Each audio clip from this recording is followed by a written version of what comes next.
Between the Covers is brought to you in part through the support of Propeller, a magazine of books, music, art, film, and life, and its publishing imprint, Propeller Books. Visit them on the web at propellermag.com and propellerbooks.com or on Twitter at propellermag.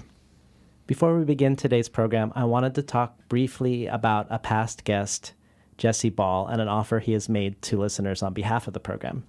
I suspect many of you know who Jesse Ball is, since he was recently a guest on Between the Covers, and yet is already the second most listened to episode of all time. If you don't know him, you should definitely check out our conversation and explore his work. Jesse Ball sent me copies of his 2006 book that he co-wrote with the Icelandic poet and novelist Þórdís Björnsdóttir, called Vera and Linus, to offer as gifts for people who support the Between the Covers Patreon campaign. Vera and Linus is a gorgeous object, full of illustrations, and made with care by an Icelandic small press. The story is composed of a mixture of what could be called prose poetry, flash fiction, and sketches, and Publishers Weekly says of Vera and Linus, the light touch and often archaic feel of the prose owes as much to Kafka as to classic fairy tales. Certainly, many readers will find this book unsettling, but most will also find it hard not to remember a time when the world was filled with this kind of fearful mystery and wonder. Vera and Linus is out of print. The Icelandic publisher no longer exists, so this is a rare memento. For people who are not already supporters of the program, if you begin ongoing support of the show at $2 an episode through Patreon, that is patreon.com, patreon.com/betweenthecovers, you can receive a copy of Vera and Linus. If you're already a supporter either via PayPal or Patreon, you likewise can get a copy by increasing your support by $1 an episode, or if you're a PayPal supporter, beginning a Patreon support at $1 an episode. Again, this is at patreon.com/betweenthecovers. Enjoy today's program.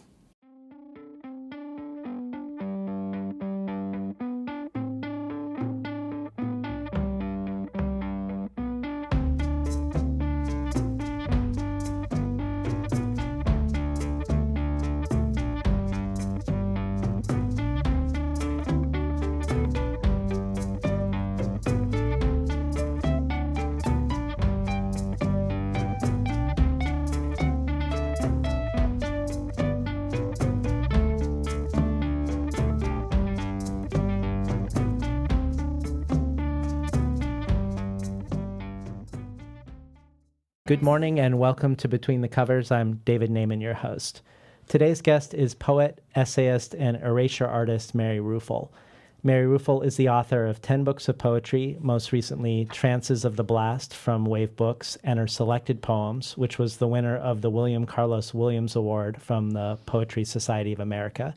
She's also the author of a book of prose entitled The Most of It, the comic book Go Home and Go to Bed, and her much-beloved collection of lectures, Madness, Rack, and Honey, a finalist for the National Book Critics Circle Award in Criticism.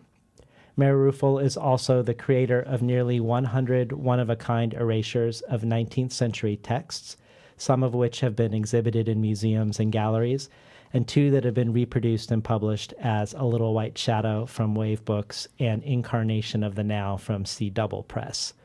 Ruefle is the recipient of many honors, including a Guggenheim Fellowship, a National Endowment of the Arts Fellowship, the Robert Creeley Award, an award in literature from the American Academy of Arts and Letters, and a Whiting Award, and she teaches in the MFA program of Vermont College.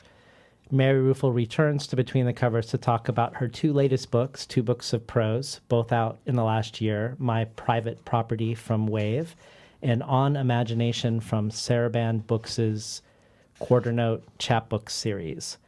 The Boston Review says of Mary Ruefle, as a verbal hunter-gatherer, Ruefle is a barometer of our lyric listening. Her poems are sieves of consciousness, catching strangeness and mundanity, the overheard and the under the breath.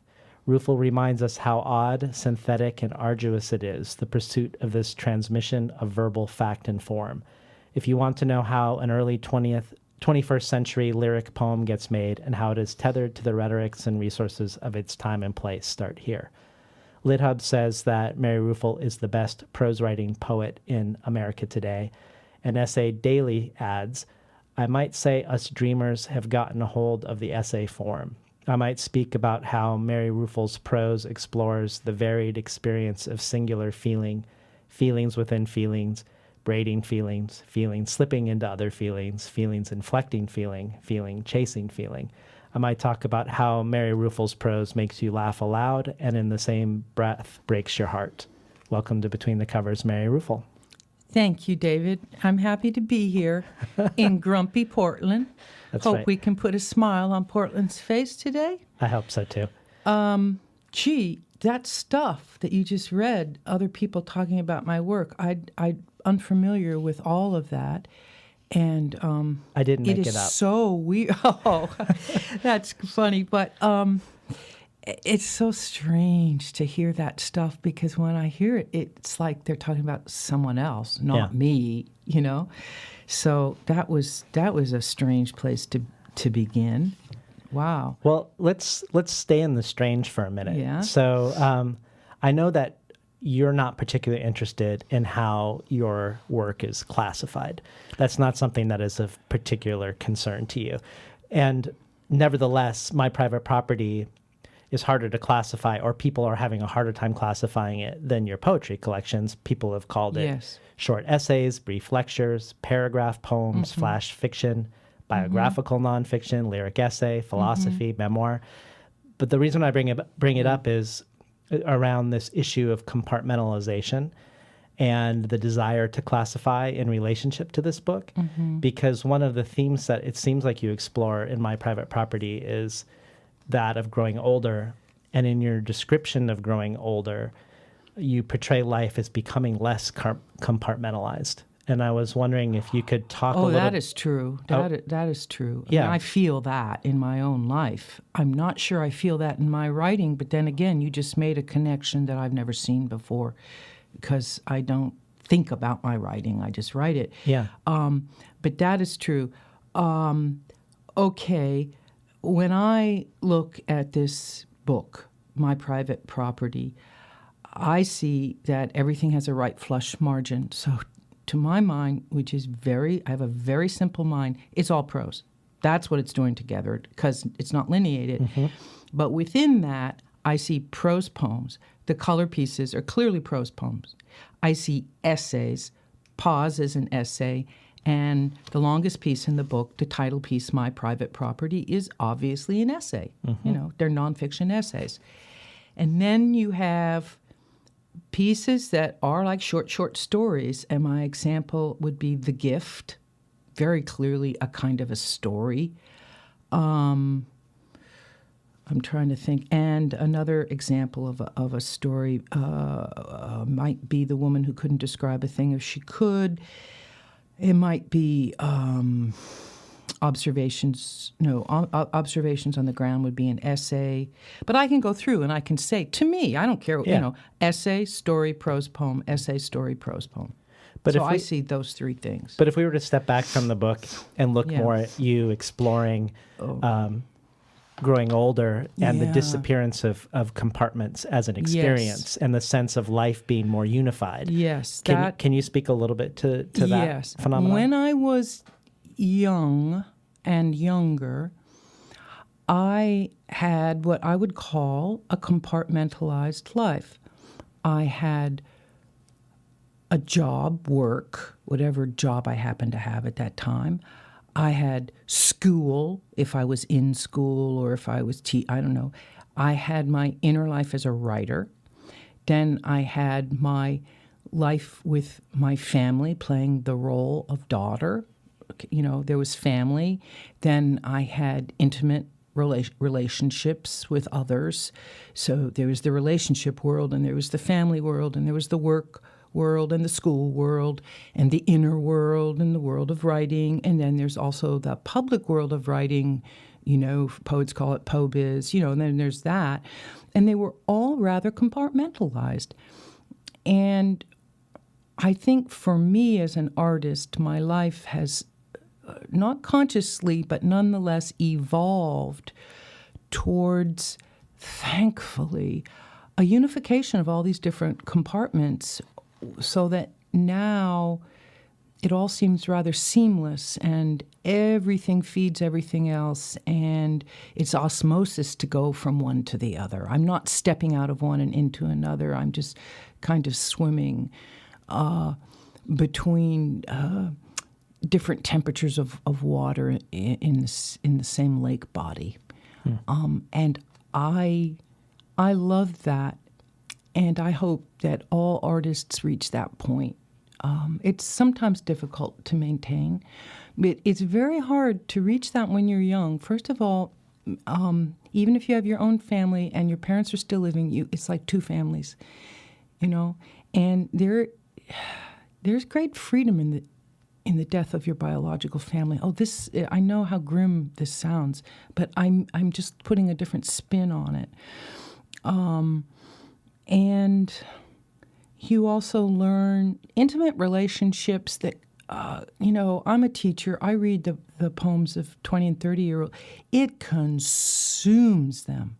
They are consumed by that search for happiness. And it takes years to understand that comes and goes, and you're never going to find what you're looking for, and it's not going to turn out to be what you think it will be or expect it to be. Anyone past a certain age knows that, but it's something that has to be lived. You can't look at a 20-year-old and tell them you really should be out there looking at birds and stones and rocks and writing about other things. You can't do that. Because I, too, was consumed when I was 20 with that. Right. I didn't have the life experience to shove me in the right direction. And so, that,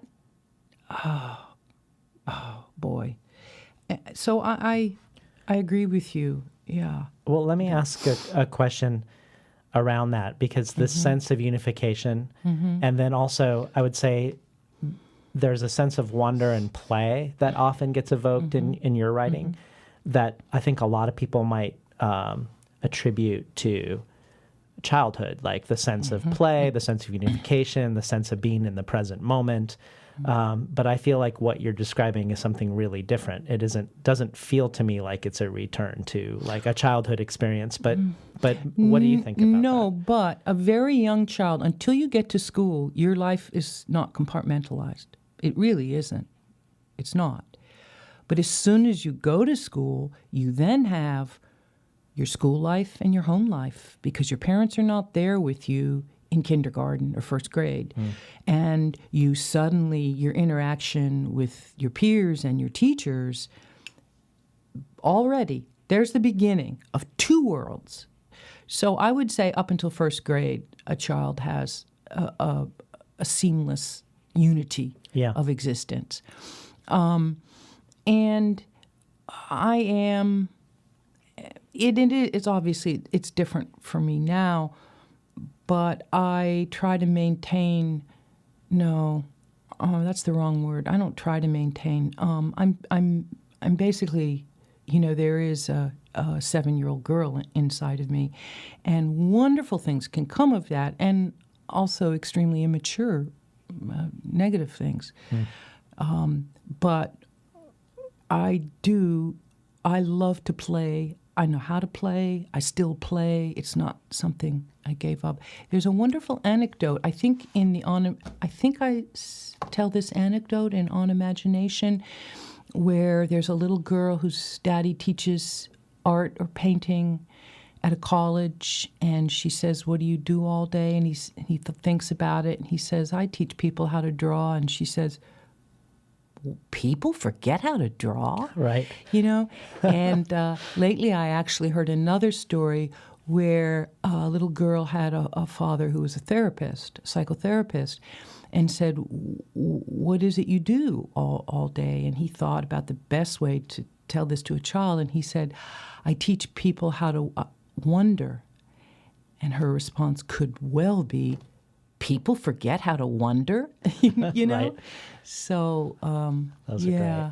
Well, there was another piece On Imagination and My Private Property that remind me of this dynamic. One is the line in My Private Property, "In the beginning you understand the world, but not yourself."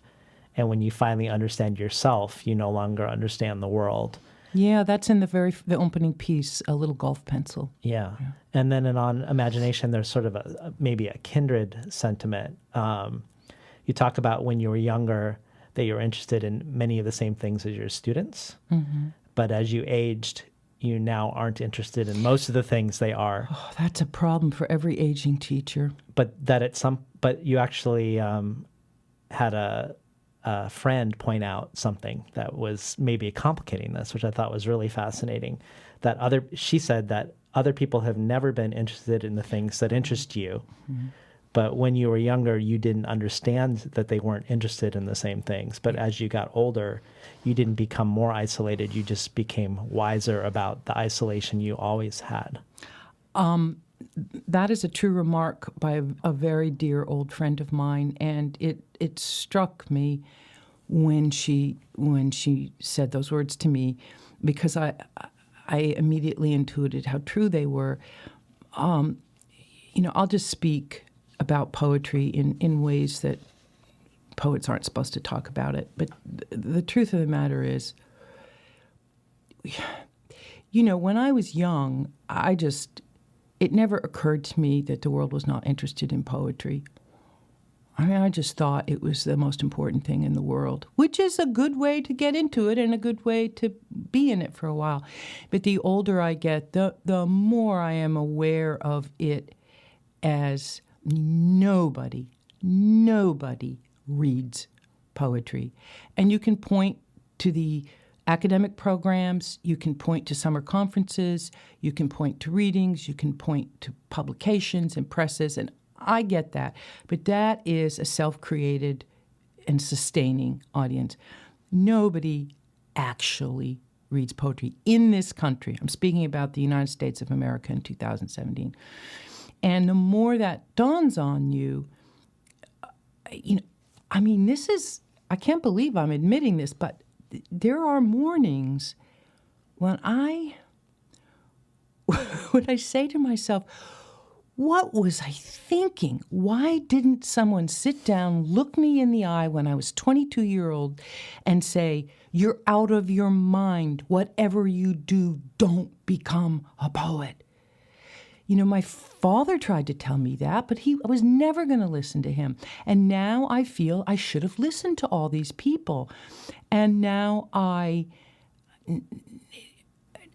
first of all, everything I'm saying, you have to understand when I say I don't mean me. So I cover myself that way. So I do have these days, and I am writing more and more prose. And my prose, more and more people read the prose. More people read the prose than the poetry. And I would say to myself, I don't set out to write poems anymore. But they come on their own, uninvited. Mm. And I'm always saying, go away, go away. But it's a natural part of my being, and I can't stop it. Yeah. They're there with me, my poems are there with me whether or not I want them to be, whether or not I'd rather be doing something else. They're there. And I let them be, and I welcome them in. But everyone is uninvited. Everyone is uninvited. The prose pieces I kind of try to invite, but the poems come uninvited, but I can't stop it. Oh, well, that's a lot of nonsense, but you mentioned how you feel like more people are reading your prose, and before we started recording, we were talking about pause. So maybe this would be a great time to read it, because you talked about how unanticipated of a large response that you received. That's true. I was getting letters from women. I'm going to find it here. Bear with me, Portland. I'm flipping pages of a book. Here it is. So this is an essay, and it's called Pause. And before the essay begins, reprinted in the book in facsimile, is a page from a notebook that I kept, and it's a cryologue. And a cryologue, I think I made that word up. I don't think you'd find it in the dictionary, but a cryologue is just a log of entries of how many times I cried in April of a specific year. I know specifically the year, April 1998. And on the left-hand margin, it's, M for Monday, 2 for Tuesday, W for Wednesday, and so on through Sunday. And then it starts over again, and it keeps going. And for some reason, even though it's April's cryologue, there's 58 entries.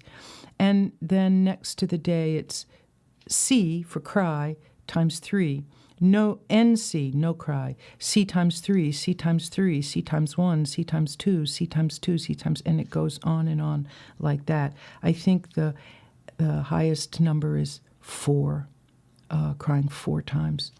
So this cryologue precedes the piece I will now read to you. Pause. I recently came across an old cryologue that I had kept during the month of April in 1998. C stands for the fact I cried. The number of C's represents the number of times I cried, and NC indicates that I did not cry on that day. The saddest thing is I now find the cryologue very funny and laugh when I look at it. But when I kept it, I wanted to die, literally to kill myself, with an iron, a steaming, hot, turned-on iron. This was not depression. This was menopause. Reading this or any other thing ever written about menopause will not help you in any way, for how you respond to menopause is not up to you. It is up to your body. And though you believe now that you can control your body, such is your strength after all that yoga, you cannot. Of course, you may be lucky. I know a woman who experienced menopause in no way whatsoever except that one day she realized it had been a couple of years since her last period, which was indeed her last. You hear a lot about hot flashes, but hot flashes are the least of it, totally inconsequential in every way. You get as hot as a steam iron at odd moments, so what?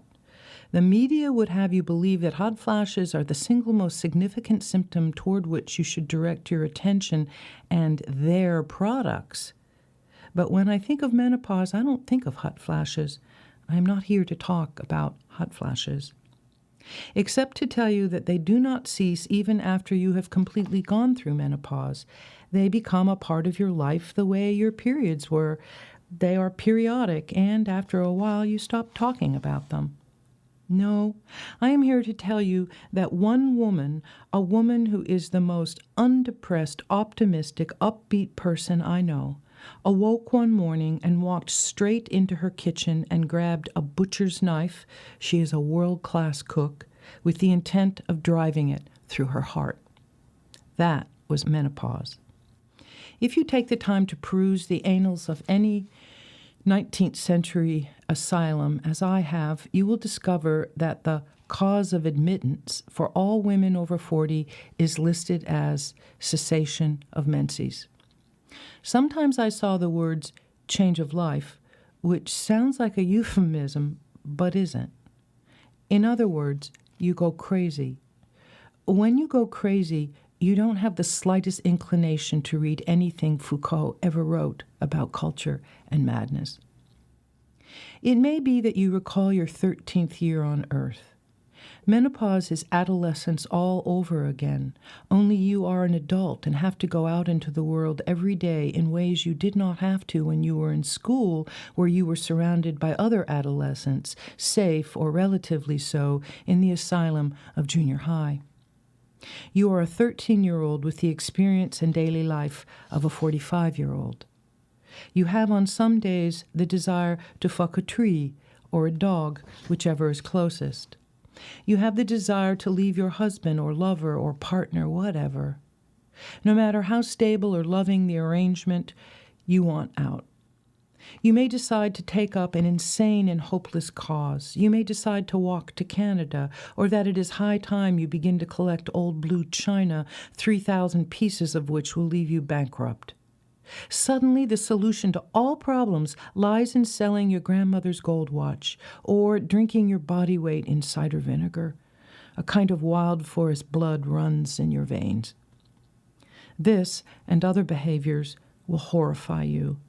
You will seek medical help because you are intelligent, and none of the help will help. You will feel as if your life is over, and you will be absolutely right about that. It is over. No matter how attractive or unattractive you are, you have been used to having others look you over when you stood at the bus stop or at the chemist's to buy tampons. They have looked you over to assess how attractive or unattractive you are, so no matter what the case, you were looked at. Those days are over. Now others look straight through you. You are completely invisible to them. You have become a ghost. You no longer exist. Because you no longer exist, you will do anything for attention. You may shave your head or dye your hair or wear striped stockings or scream at complete strangers. You've seen them, haven't you, the middle-aged women screaming at the attendant in the convenience store? You are a depressed adolescent who sweats through her clothing and says terrible things to everyone, especially the people she loves. You begin to lie. You have the urge to shoplift, and if you drive an automobile, you have the urge to ram your car into the car in front of you. Nothing can prepare you for this. The one thing no one will tell you is that these feelings and this behavior will last 10 years. That is a decade of your life. Ask your doctor if this is true, and she will deny it. Then comes a day when you see a woman, that's in quotes, who is buying tampons, and you think of her as a girl. And she is. Anyone who has periods is a girl. You know this is true, and it is very funny to you. You are a woman. The 10 years have passed. You love your children. You love your lover. But there are no longer any persons on earth who can stop you from being yourself. You have put your parents in the earth. You have buried the past.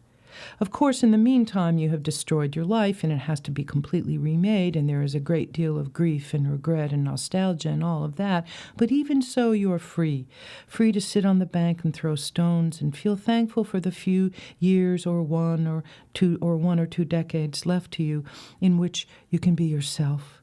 Even if a great many other women ended their lives, even if the reason they ended their lives is reported as having been for reasons having nothing to do with menopause, which is thankfully behind you, as you would never want to be a girl again for any reason at all. You have discovered that being invisible is the biggest secret on earth, the most wondrous gift anyone could ever have given you. If you are young and you are reading this or hearing this, perhaps you will understand the gleam in the eye of any woman who is 60, 70, 80, or 90. She cannot take you seriously, sorry, for you are but a girl to her, despite your babies and shoes and lovemaking and all of that. You are just a girl playing at life. You are just a girl at the edge of a great forest. You should be frightened, but instead you are eating a lovely meal, or you are cooking one, or you are running to the florist, or you are opening a box of flowers that has just arrived at your door. And none of these things is done in the great spirit that they will later be done in. You haven't even begun. You must pause first, the way one must always pause before a great spirit, if only to take a good breath. Happy old age is coming on bare feet, bringing with it grace and gentle words and ways that grim youth has never known. We've been listening to Mary Ruefle read her piece, Pause, from her latest book, My Private Property, from Wave Books. I think there's a typo in that, sorry. I think that on that last penultimate paragraph, you must pause first, the way one must always pause before a great, I think it should be endeavor or task. And what does it say? The word, it says spirit. You must pause first, the way one must always pause before a great spirit. I mean, it kind of works, but I don't think I wrote that. It's funny. Wow. I just noticed it, that's all. It's no big deal. That's fascinating, That's actually. okay. Sorry. Okay. Sorry, folks. But We'll probably get that part the out. minutia of being a writer, you know, every little word you get all upset about. Yeah. And now that I've read that, this was written, 10 years ago or something. Okay. Now that I've read that, when I read it now, when I'm reading it, all the stuff about invisibility, I don't think of a woman going in the middle of menopause. I now think of the elderly and the aged, because I'm at this cusp. I'm 65. I'm at this cusp where when I see someone who's 85, I do still, there's a bit of invisibility that they have for me. It's like no one is invisible up to about 75. But over 75, and I see now, and I'm well aware of this, the invisibility of the elderly, which I'm very much facing and aware of, and it gets transformed. That's what I was thinking while I was reading it, it's the bit about invisibility. Yeah. So it shifted. It shifted from the invisibility of a middle-aged woman to the invisibility of the elderly. Yeah. Who our entire society treats them, and they're the fastest growing segment that we have. See how I just referred to them? They. Right. I mean, that's very hypocritical of me, given that I wrote this. So that's what's on my mind. My mind now is the end game, and also this tension between invisibility being a blessing and a curse. Oh, absolutely, a blessing and a curse. And when you're little and if you're lucky enough to have a grandparent, your grandparent's your grandparent, but you don't see them as people. The young don't see the elderly as people. And the fact is, they're one of the richest resources of knowledge on Earth. And they've lived through wars. They can tell you. Anyway, it makes me shiver. Yeah. Well, you had this conversation with the poet Kaveh Akbar. Oh, yeah. He was a sweetie. And he's in his mid-20s. And his age came up as part of the content in this, because you were talking about reading, aging, memory, and what books to keep and what books to get rid of. Oh, yes. And he was talking, I don't remember the context of this, but he was talking about imagining you as this great devourer of text. And somehow you both were talking about sheep grazing in the grass and how reading all these books was like eating. But you had said to him that when you get older, you realize how many of the books that mean so much to you as you're reading them are completely irretrievable. Like, you can't remember them. I can't remember a thing. They were food at the time, but they are they're gone. And I wondered if there was, that's another form of like invisibility perhaps, but I was wondering if with aging and then the idea of figuring out, well, what books would I want to read, or what books would I want to reread, or do I even want to read at all? Are these questions becoming, do they feel like they have more of a premium on them, essentially around this discovery around memory and the reading you've done in the past? Well, I read for the experience of reading. Reading is a kind of ecstasy for me if I love what I'm reading. And I read for the experience of it. But when I was young, even though I was having that experience, part of me thought, I was reading to learn, not necessarily informational knowledge, although certainly I love reading science books and history books for that. But I was to devour, to say I've read everything Proust ever wrote, to learn in detail what 12th century Japan was like. And now that stuff's going to go in one ear and out the other. And I read for the experience of reading, which is either you're filled with the horror and terror of man's inhumanity to man, which is we must never ever lose sight of I read Holocaust memoirs once a year. I mean, that's a ritual. And then I read these novels I love. And I read for the experience of reading as a way to want to pass my final days on earth. But I don't read to remember anything. And it's funny. I was putting together a little talk. I never finished it. I haven't given it. I had notes towards it. And the talk was going to be about we don't remember anything we read. So what's the big deal we make about it? Tell me right now the entire plot of War and Peace, if you've read that. Or let me pick another, pick some novel that everyone in the room's read. Tell me the plot. Oh, could you please, what's the main character's name in Kafka's America? Blank, blank, blank, blank, blank, Well, on that, so take that a little further. Yeah. You have two pieces in My Private Property. One called Take Frank, about a boy who would prefer not to read. Right. And then you have another, The Hooded Dream of Dining, about a guy who doesn't love poetry and would rather not think about it. And in both of these pieces, the characters seem happier for either not reading or not engaging with it.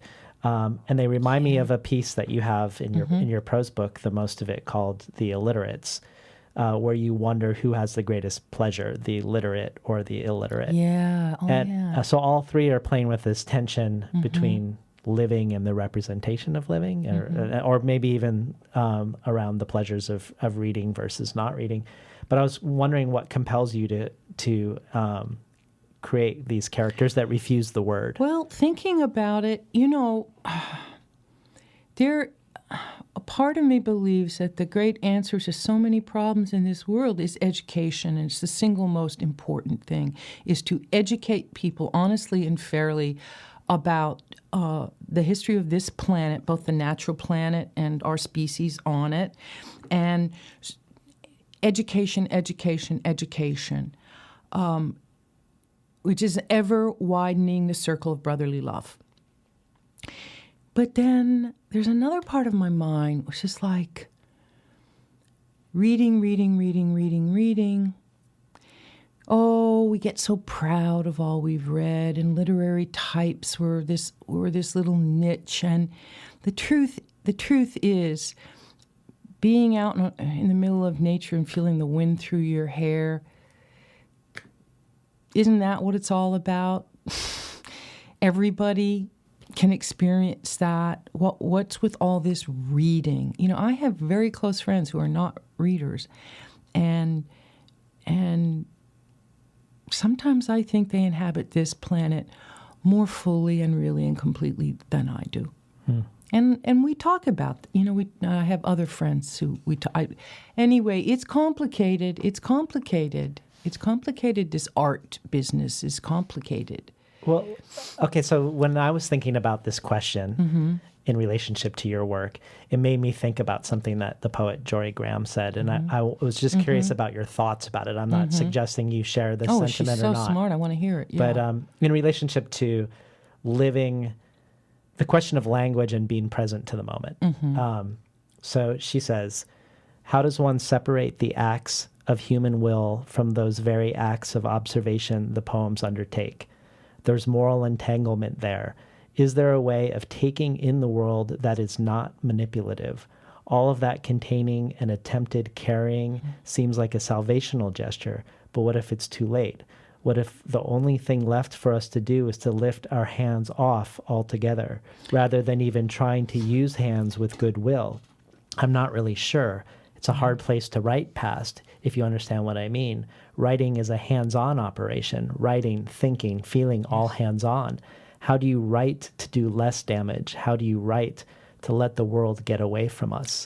She is brilliant, absolutely brilliant. She just articulated what I've been trying to. If you think about this and you write long enough, you come to those very questions, hands on, hands off. Are you going to just observe, or do you have to describe? And does the description, Is it necessary? Is there a more? Oh, she said it. She nailed it. Well, I don't know if you remember talking when you won an interview for the essay prize. You talked about entity versus identity with Gertrude Stein. I did. Do you don't remember this? No, in one ear, out the other. Everything I say and do, still That's for myself too. Okay, entity and entity. It sounds interesting. What did I say? Yeah, so this idea that, which kind of is in line, I think, a little bit with this Jory Graham conundrum, that we have both an entity and an identity, and that a lot of our suffering comes from confusing the two. This is a Gertrude Stein's assertion. Yes, that an entity is an entity but has an identity.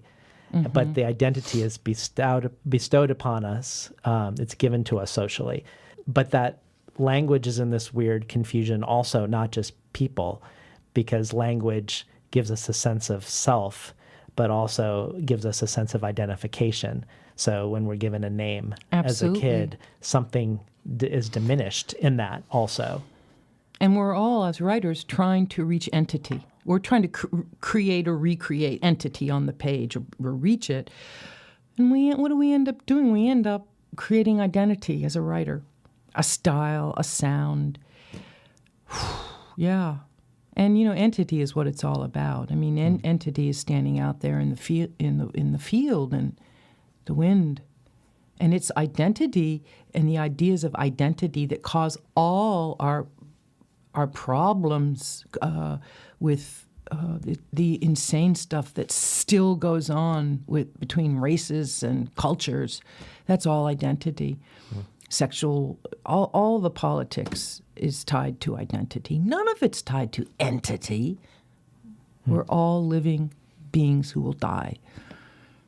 And we're given senses with which to feel the world around us.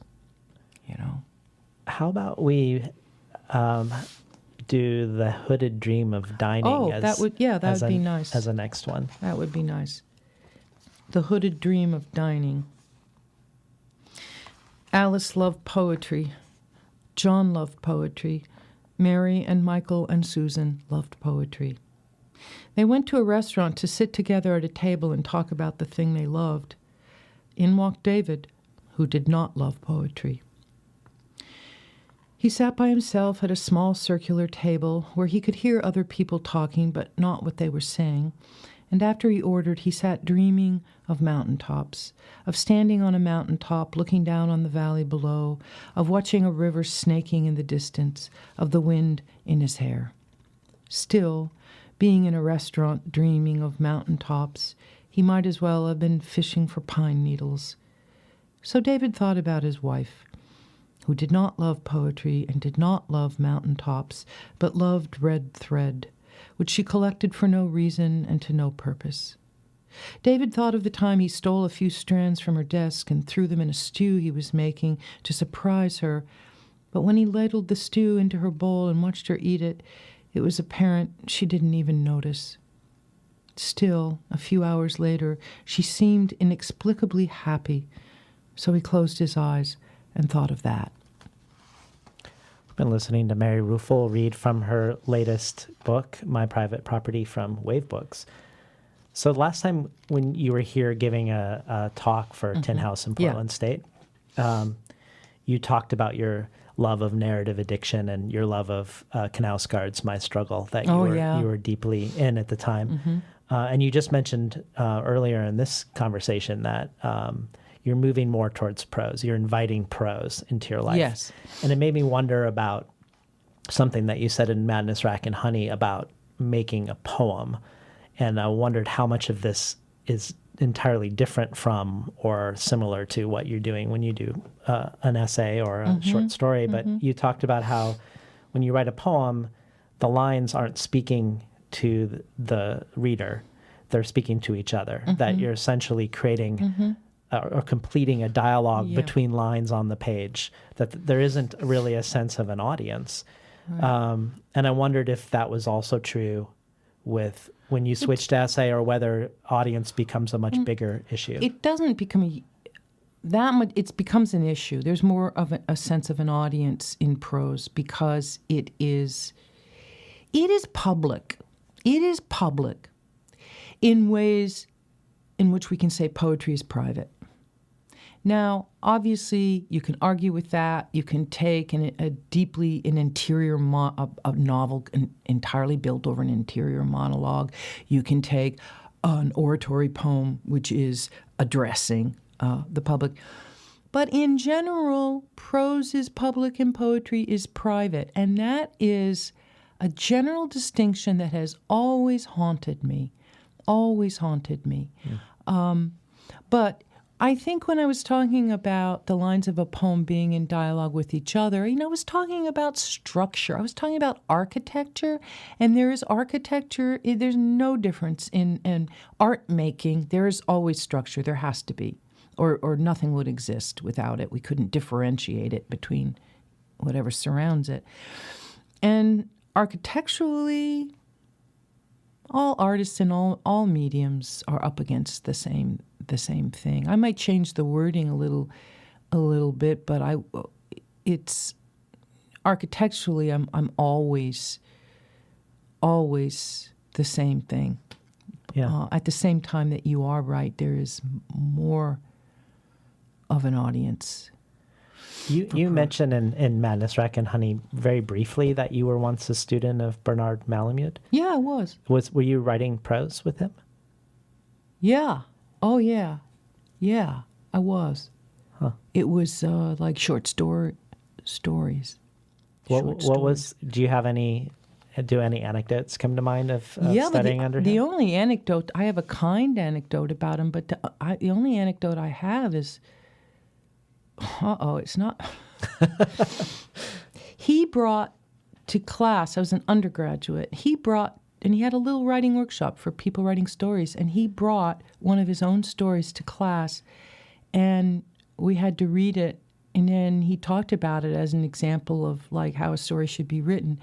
And I even then thought it was egregious. Yeah. I'm not sure what that word means, but it sounded right.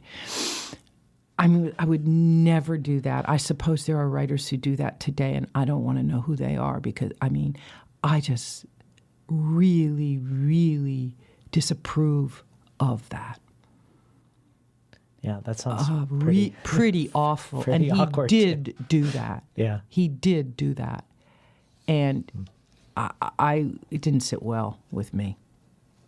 But the nicer one to balance it is when I was out of school, and actually I was living in Portland because it has to do with Portland. And I don't know why we were corresponding at all. I have no memory of it. But I was struggling, and he sent me a check with which to buy food. Wow. He sent me a check for $25, and I went out and bought a used hardback copy of the collected poems of Yeats here in Portland. I remember that I spent the money on books. I figured he wouldn't mind. And we were just talking about books as food. That's true. So this is all working out. Yeah, books as food. He sent me money for food, and I bought books with it. Yeah. Today, no question, I'd buy food, not books. Wow. That's how life changes you. Yeah. Well, I want to, with your permission, I want to take us on a digression. Okay. Because I shared a vignette last time we had a conversation on air that raised the possibility of two paths that we never took. So I would like to reshare the anecdote and then and just hear your thoughts on the things that you raised that we never pursued. Okay. So last time you were here, I had just gone to a poetry reading of Mark Doty. And so when he was going to do his reading, he was recounting that he's a huge lover of Walt Whitman, and that he had just picked up a secondhand copy of Leaves of Grass at a store to bring with him to the class he was teaching.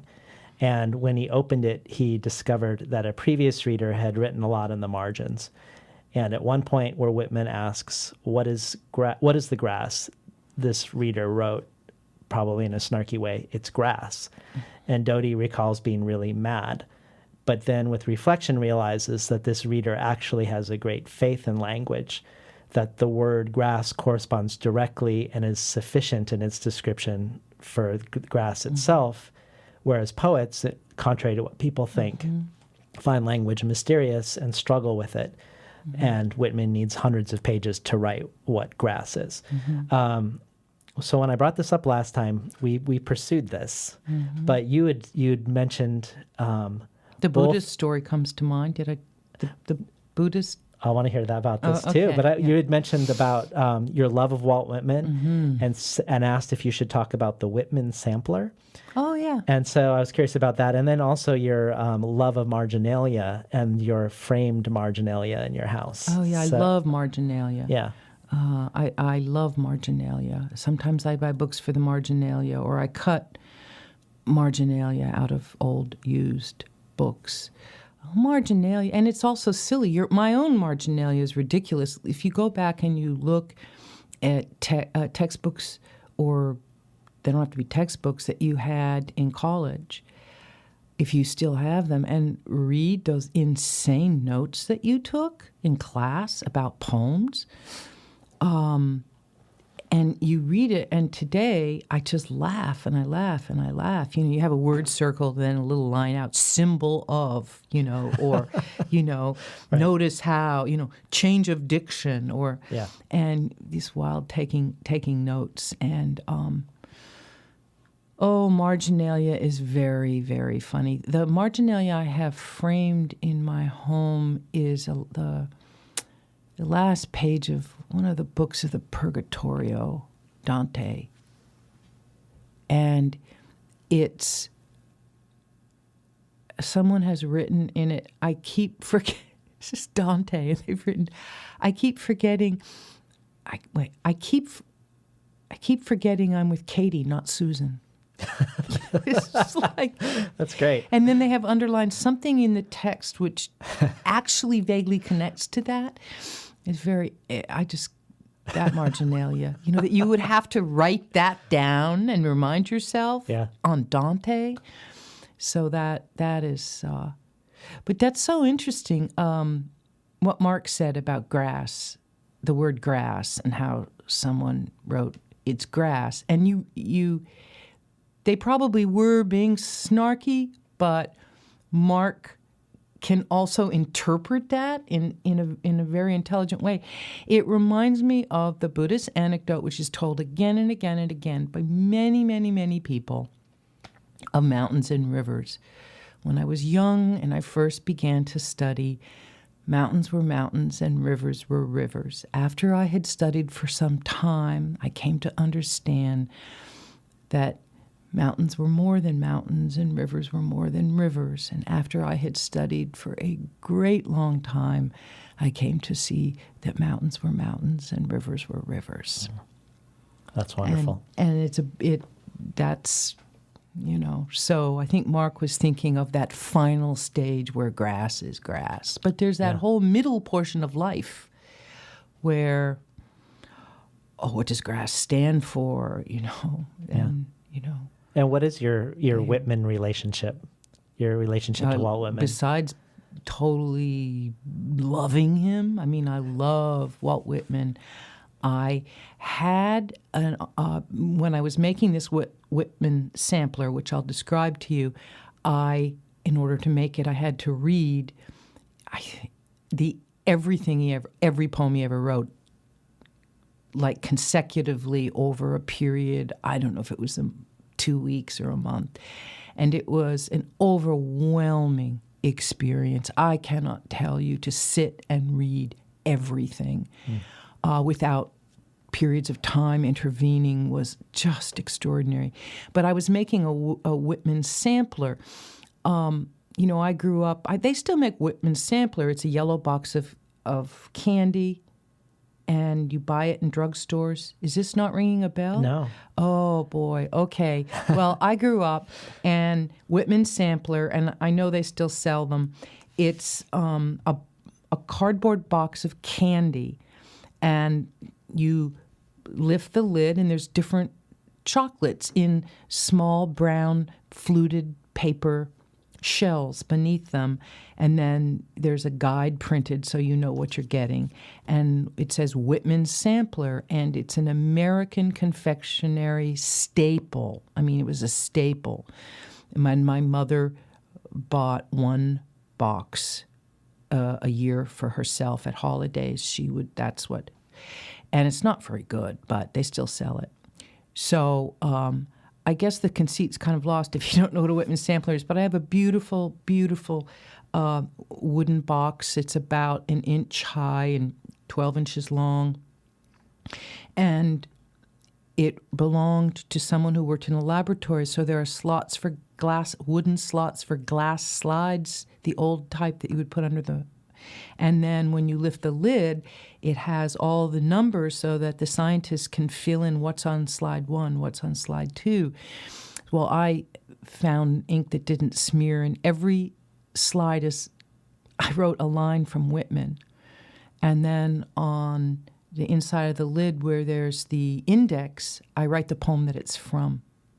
So there's like 100 slides, 100 lines, wow, and 100 poems that it's from. And on the top of the box, I have a friend who's a metalsmith, and she made a brass plaque, and hammered into the brass plaque is the word Whitman sampler. So sounds great. It's a Walt Whitman sampler based on the candy, the Whitman sampler. So I made that. I like to make these little artifacts. They're just around my home. That's all. Well, you also mentioned in On Imagination, your book from Saraban, that you collect 19th century primers. Oh, yes. Tell us a little bit about that endeavor. Oh, everything you need to know is in those books. I mean, I see you. Do you see me? Here. Some of them are funny and some are moving, but just the simplest phrases. Here is a bird. I love them. I love those early learning to read books. Oh, yeah. Well, how about we hear Personalia and an Outcast? All right. Two short pieces. Short ones. Personalia. When I was young, a fortune teller told me that an old woman who wanted to die had accidentally become lodged in my body. Slowly, over time, and taking great care in following esoteric instructions, including lavender baths and the ritual burial of keys in the backyard, I rid myself of her presence. Now I am an old woman who wants to die, and lodged inside me is a young woman dying to live. I work on her. An outcast. If a poet who lived 200 or 2100 years ago, say Catullus or Coleridge, sprang to life to read a poem written last year, and in it the poet said, I was stoned, either would assume the poet was an outcast, his body covered with tiny potholes from all the rocks the villagers had thrown at him. There would be surprise that the stoned poet was even still alive, just as the poet would be astonished Catullus or Coleridge had sprung to life again. And if the ancient went to the poet's house for a visit and was offered a cold beer, and the light inside the refrigerator popped on, the ancient would drop dead all over again from a heart attack induced by the shock of electrical incomprehension. Well, that's how it is. The stars reach me. I see their light. Someone once explained to me that the stars are dead, but when I look up, I don't act as if suddenly hit. I act normally, as if I understood everything, and I never think of how cold it is 200 or 2100 miles out, nor do I think for a moment Catullus or Coleridge ever did, which means I think there is no difference between us, even if I have led you to believe there is. We've been listening to Mary Ruefle read from her latest book from Wave Books, My Private Property. So Mary, to sort of circle back to this idea of unification and compartmentalization, what sort of the central kernel of your book On Imagination is that for you, imagination and thinking are not two different modes, but one mode. That anything that creates an image in the mind is by definition imaginative. So if we say the word tree and we see a tree in our mind's eye, we're imagining. Could you elaborate a little bit on that phenomenon? What you just said reminded me, after I wrote this essay, I read a quote from Bachelard about Gaston Bachelard about the imagination, where he says the imagination does not form the image, it deforms the image. The imagination is a deforming. And I think I try to talk about that in this essay in showing the dark side of imagination. But when I think of it, the imagination as deforming, I think we're going right back to what we were talking about earlier when you read The Jory Graham. The idea that there is this thing called reality, and we are constantly playing with it and changing it. And imagination does that. And I am in love with the imagination. It's been with me my whole life. And it has a great power of salvation, but it also is something I understand now to lift an eyebrow over. I mean, I see both sides. Yeah. So I'm not sure if I addressed what you asked me to address. No, I think you did. I mean, there's this... I'm sorry. The imagination has two sides to it, you know? It can be a very, very scary thing. It is powerful. But power itself, you know, there's another razor's edge. You know, the power of self-realization, the power of self-empowerment. But then we look at governmental power, or we look at the power of one group of people over another. I mean, power itself is another dilemma all caught up in all of this. I'm remembering somewhat impartially from On Imagination, you demonstrating the good and bad qualities of imagination using Shakespeare and Othello. Do you remember what you said? Oh, yes. Oh, what I said about that. Well, I mean, the example I used was what a wonderful imagination Shakespeare possessed. Who would deny it? That he could create among other characters, Othello and Iago, both fabulous imagination. But what about Othello's imagination? Not so good. Othello imagined that Desdemona was unfaithful to him, and he ends up killing himself. So there's an example of the imagination that gets carried away with itself and creates terror and paranoia where there is none. Yeah. And, you know, people who are clinically psychotic or paranoid, they have very racy imaginations. And it makes their life hell. They can't live a normal life because they think they're Napoleon or Jesus Christ or something. Right. Come on. I mean, you know, people who, you know, I'm sure that Donald Trump has an imagination. He imagines that he is all-powerful and that he's intelligent. And, you know, we won't go there. That's a powerful imagination. We won't go there. Yeah. So scattered throughout the book, My Private Property, is a type of writing that is different than everything else in the book, and those are your color pieces, where you're looking at sadness through the lens of different colors. I'd be interested to hear yellow. Okay. But I'd also just be interested also to hear about how these came to be. Well, you know, I just write. So they just got written. I didn't think about them. They got written. Although I think I did the first one. They're not in the order in which they were written, but I think I did. I wrote Blue, and I thought, oh, okay, here's a little poem about blue. I'll stop there. But, you know, it's fun. So once I had Blue, I had to keep going because it was fun. Yeah. And these are clearly kind of prose poems, and I understand if there's an argument that they don't belong in here. There also was a lot of talk about whether they should be all together or spread out. And my editor and I decided to spread them out. But I know some people that are friends that have read the book and said, well, Mary, why did you do that? They should have all been together. It bothered me. Huh. And then other people who said, I liked how they were. I think they're monotonous together. I think that was my argument, that they were weak. It weakened them to be together. But yellow, I'll find yellow here. They go. Yellow sadness is the surprise sadness. It is the sadness of naps and eggs, swan's down, sachet powder, and moist towelettes.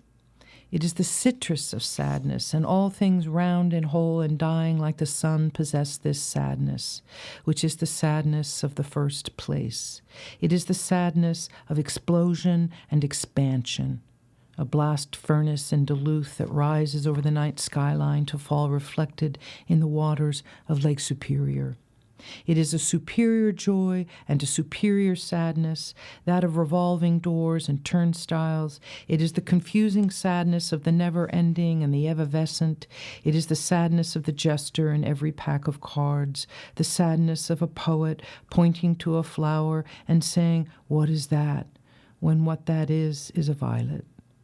Yellow sadness is the ceiling fresco painted by Andrea Mantega in the Castello di San Giorgiano in Mantova, Italy, in the 15th century, wherein we look up to see we are being looked down upon in laughter and mirth.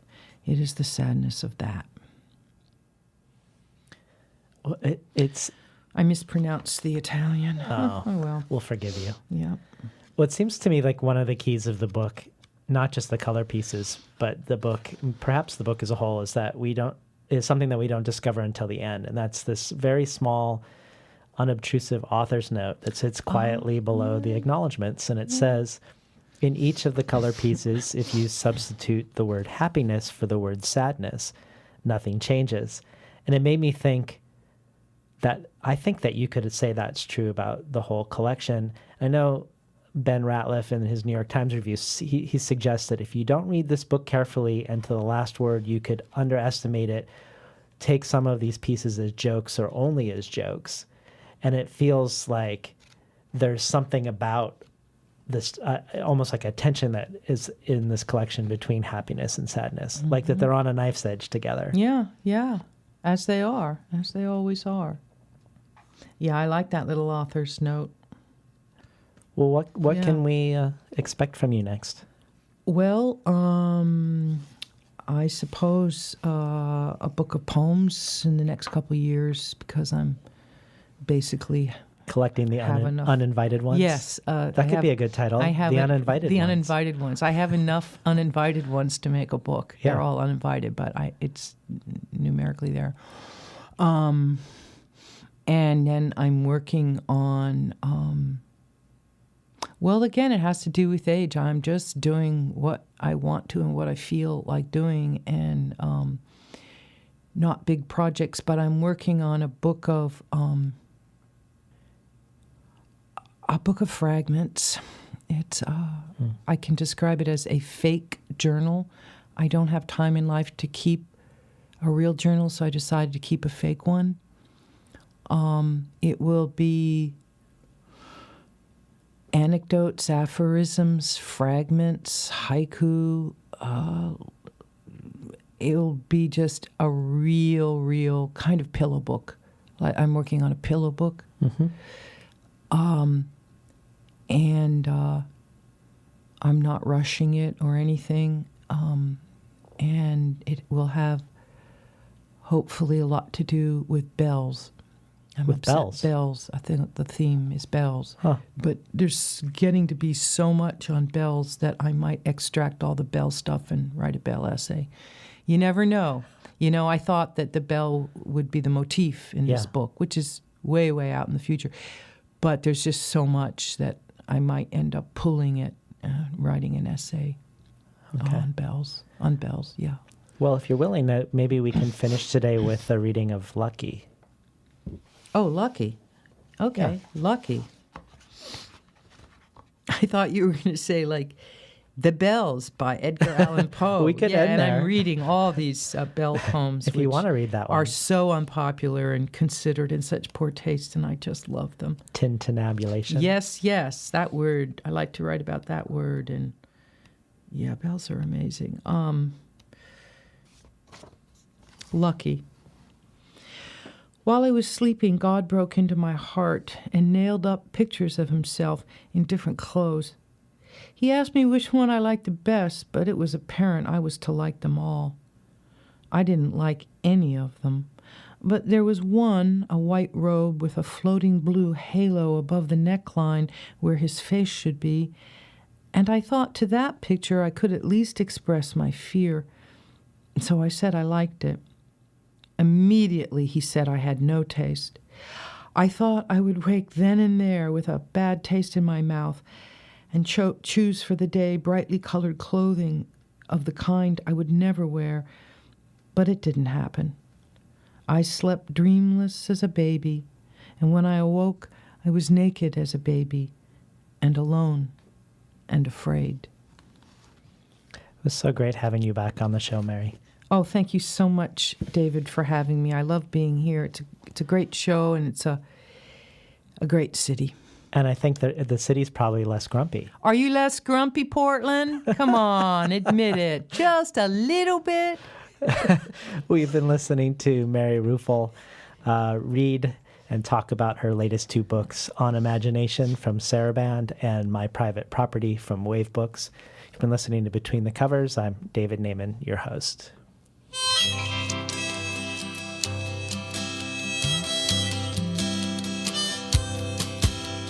Today's program was recorded at the studios of KBOO, volunteer-powered, non-commercial, listener-sponsored, full-strength community radio from Portland, Oregon, found at kboo.fm. If you enjoyed today's program, consider supporting the show by going to patreon.com/betweenthecovers. And also while you're there, check out the growing archive of bonus material available. Thanks for listening.